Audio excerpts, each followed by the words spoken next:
जय जगन्नाथ सांगमानी welcome to my YouTube channel याद स्टोरी। सांगमानी मनीष जीवन केवे सुख आसी थाए तो पुणी केवल दुख आसी थाए। सुख पर दुख लगी रही थाए किंतु आमे समस्ते खुशी अधिका चाहि थाउ। आम जीवन में भल समय आसु कि खराब समय आसु एही सब विषय रे आमको किछि संकेत मिली थाए किंतु आमे से संकेत गुड़िक अणदेखा करि थाउ। तेबे आजिर एही वीडियो माध्यम रे आमे जानिबा जे आमे केमिति सेही संकेत गुड़िक जानिपारिबा, केमिति जानिपारिबा जे आम जीवन में किछि भल हेबाकु जाउछि।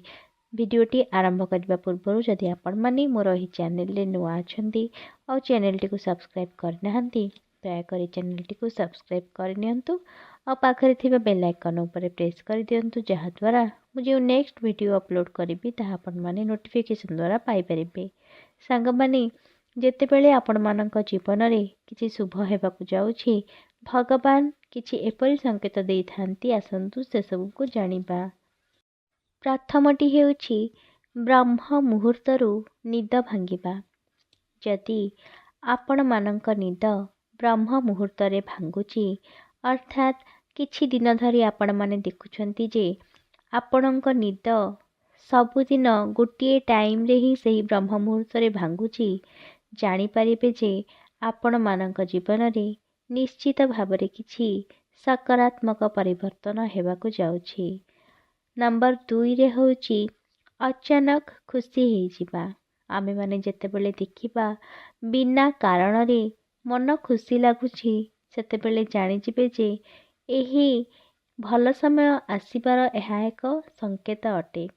जेते दुख भितरे थिले मध्य आपण माने आपणଙ୍କ जीवନରେ किछि भल एवं शुभ दिन को पाइबा पई जाउछंती।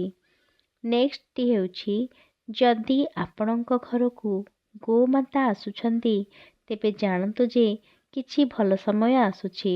जदि कोनोसी पक्षी आपणଙ୍କ घरे बसा करुछि तेबे जानतु आपणଙ୍କର किछि भल समय आसीबाकु जाउछि। परवर्तीटी हेउछि जदि आपणଙ୍କ घरକୁ पारा आसुछि एवं ताको बारंबार घौड़ाले भी से बसा करबा पई आसुछि जानियंतु जे आपणଙ୍କ उपरे माता लक्ष्मीଙ୍କର कृपा दृष्टि अछि। जदि आपणଙ୍କ घर पाखरे पक्षीଙ୍କର मधुर स्वर सबुदिने आपणଙ୍କୁ सुना जाउछि जानि नियंतु जे आपणଙ୍କର किछि बड़ परिवर्तन हेबाकु जाउछि, किछि सकारात्मक परिवर्तन हेबाकु जाउछि।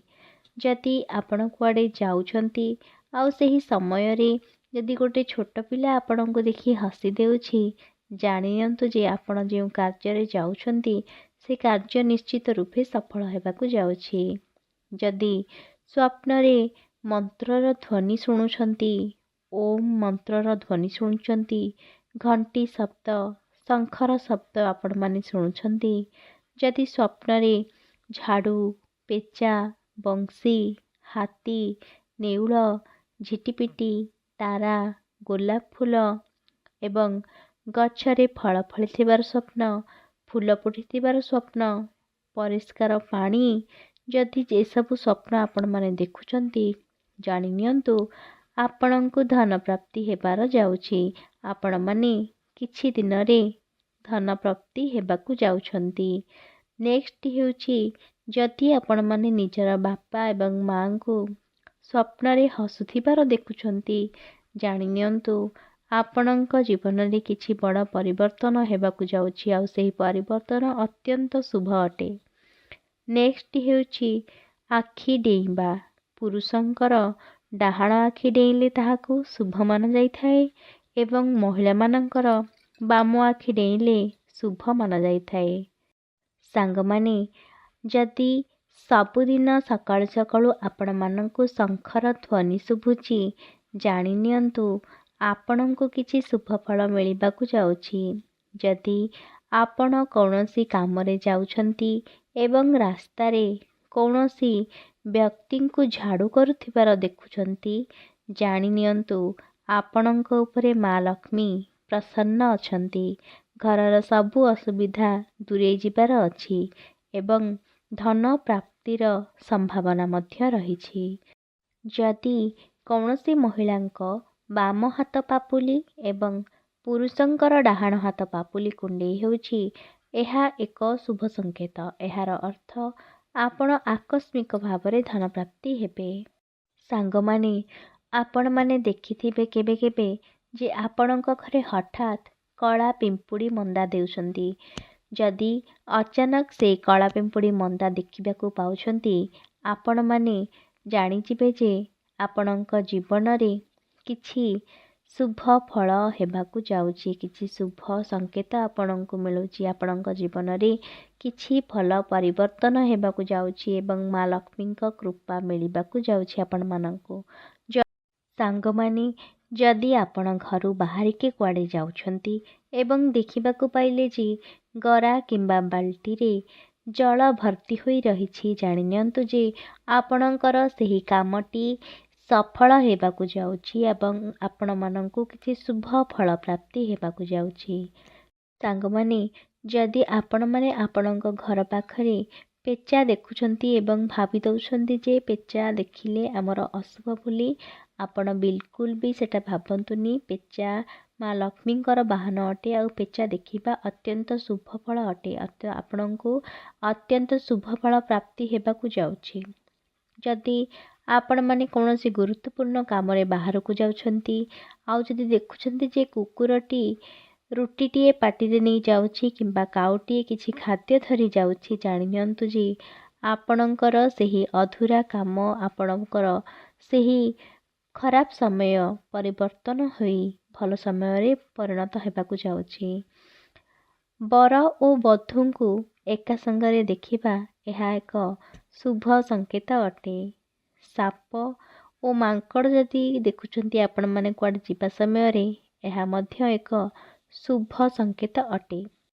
ସାଙ୍ଗମାନେ, ଯଦି ଆପଣମାନେ କୁଆଡ଼େ ଯାଉଛନ୍ତି ଏବଂ କଇଁଛଟିଏ ଆପଣମାନେ ଦେଖୁଛନ୍ତି ରାସ୍ତାରେ ଯିବାର, କିମ୍ବା ଯଦି ଆପଣ ସ୍ୱପ୍ନରେ ମଧ୍ୟ କଇଁଛକୁ ଦେଖୁଛନ୍ତି, ଏହା ମଧ୍ୟ ଏକ ଶୁଭ ସଂକେତ ଅଟେ ଯେ ଆପଣମାନଙ୍କ ଭବିଷ୍ୟତ ଜୀବନରେ କିଛି ପରିବର୍ତ୍ତନ ହେବାକୁ ଯାଉଛି। ଯଦି ଆପଣମାନେ ଦେଖୁଛନ୍ତି ସ୍ୱପ୍ନରେ ଯେ ହାତୀ ଆପଣଙ୍କ ଘର ଆଗରେ ଠିଆ ହୋଇଛି, ଶୁଣ୍ଢ ଉଠେଇକି ହାତୀ ଠିଆ ହେଇଛି, ଯଦି ଆପଣମାନେ ସ୍ୱପ୍ନରେ ମଧ୍ୟ ଦେଖୁଛନ୍ତି, ଏହା ଏକ ଶୁଭ ସଂକେତ ଯେ ଆପଣମାନଙ୍କ ଜୀବନରେ ମା ଲକ୍ଷ୍ମୀ ନିଶ୍ଚିତ ଭାବରେ ଧନବୃଷ୍ଟି କରିବେ। ଯଦି ଆପଣମାନେ ସକାଳୁ ଉଠିଲା ବେଳେ ଦହି ବା କ୍ଷୀରକୁ ଦେଖୁଛନ୍ତି ଥୁଆ ହେଇଥିବାର, କିମ୍ବା ଯଦି ଆପଣମାନେ କ୍ଷୀର ବାରମ୍ବାର ଉତୁରୁଥିବାର ଯଦି ଲକ୍ଷ୍ୟ କରୁଛନ୍ତି, ସେମିତି କଲା ପରେ ବି ଆପଣମାନଙ୍କର କ୍ଷୀର ଉତୁରୁଛି, ଜାଣି ନିଅନ୍ତୁ ଯେ ଭଗବାନ କିଛି ଆପଣଙ୍କୁ ସଂକେତ ଦେଉଛନ୍ତି ଯେ ଆପଣମାନଙ୍କର ପରବର୍ତ୍ତୀ ଜୀବନ, ଭବିଷ୍ୟତ ଜୀବନ କିଛି ଉଜ୍ଜଳମୟ ହେବାକୁ ଯାଉଛି। ସାଙ୍ଗମାନେ, ଆପଣମାନେ ନିଶ୍ଚିତ ଭାବରେ ଶୁଣିଥିବେ ଯେ ପାହାନ୍ତିଆ ସ୍ୱପ୍ନ ସତ ହୁଏ ବୋଲି। ଯଦି ଆପଣମାନେ ପାହାନ୍ତିଆ କି କାଲିର ସ୍ୱପ୍ନ ଯଦି କିଛି ଦେଖୁଛନ୍ତି ଆଉ ତାହା ସକାଳୁ ସତ ହେଉଛି, ଜାଣି ନିଅନ୍ତୁ ଯେ ଆପଣମାନଙ୍କ ପାଖରେ ଭଗବାନ ରହିଛନ୍ତି। ଆପଣଙ୍କ ଉପରେ ତାଙ୍କର କୃପା ଦୃଷ୍ଟି ସବୁବେଳେ ରହିଅଛି। ଏହା ମଧ୍ୟ ଏକ ଶୁଭ ସଂକେତ ଅଟେ। ସାଙ୍ଗମାନେ, ଯଦି ଆପଣମାନେ ତୁଳସୀ ଗଛଟିଏ ଲଗାଇଛନ୍ତି ଆଉ ତୁଳସୀ ଗଛ ବହୁତ ଜଲ୍ଦି ବୃଦ୍ଧି ପାଉଛି, ଡାଳ କିନା ଝାଙ୍କି ଦେଇକି ଗଛଟି ବୃଦ୍ଧି ପାଇବାରେ ଲାଗିଛି, କଅଁଳ ଛନଛନିଆ ମଧ୍ୟ ଦେଖାଯାଉଛି, ଜାଣି ନିଅନ୍ତୁ ଆପଣମାନଙ୍କ ଜୀବନରେ ନିଶ୍ଚିତ ଭାବରେ କିଛି ନା କିଛି ପରିବର୍ତ୍ତନ ହେବାକୁ ଯାଉଛି। ଆପଣମାନଙ୍କ ଜୀବନରେ ମା ଲକ୍ଷ୍ମୀ ନିଶ୍ଚିତ ଭାବରେ କୃପା ଦୃଷ୍ଟି ରଖିଛନ୍ତି। ସକାଳୁ ସକାଳୁ ଉଠିବା ବେଳେ ଯଦି ଆପଣମାନେ ନଡ଼ିଆ ଦେଖୁଛନ୍ତି, ପୂଜା କରୁଥିବା ସମୟରେ ଯଦି ଦୀପ ଗୋଟିଏ ଧାରାରେ ଜଳୁଛି, ଏହା ମଧ୍ୟ ଶୁଭ ସଂକେତ ଅଟେ। ଆପଣମାନେ ସ୍ୱପ୍ନରେ ଯଦି ମନ୍ଦିରର ସ୍ୱପ୍ନ ଦେଖୁଛନ୍ତି, ଆପଣମାନେ ଜାଣିବେ ଯେ ଆପଣମାନଙ୍କର ମନ ପବିତ୍ର ଅଟେ। ଆପଣମାନଙ୍କ ସାଙ୍ଗରେ ସବୁବେଳେ ଭଗବାନ ରହିଛନ୍ତି। ଏହା ମଧ୍ୟ ଏକ ଶୁଭ ସଂକେତ ଅଟେ। ଘରେ ଯଦି ବିଲେଇ ଛୁଆ ଜନ୍ମ କରୁଛି, ଏହା ମଧ୍ୟ ଏକ ଶୁଭ ସଂକେତ ଅଟେ ଯେ ମା ଲକ୍ଷ୍ମୀ ଆପଣମାନଙ୍କ ଉପରେ ପ୍ରସନ୍ନ ଅଛନ୍ତି। ସାଙ୍ଗମାନେ, ଭିଡ଼ିଓଟି ଭଲ ଲାଗିଥିଲେ ଗୋଟିଏ ଲାଇକ୍ କରନ୍ତୁ, ସେୟାର କରନ୍ତୁ ଆଉ କମେଣ୍ଟ କରିବା ପାଇଁ ଜମାରୁ ବି ଭୁଲନ୍ତୁ ନାହିଁ। ରହିଲି, ନମସ୍କାର।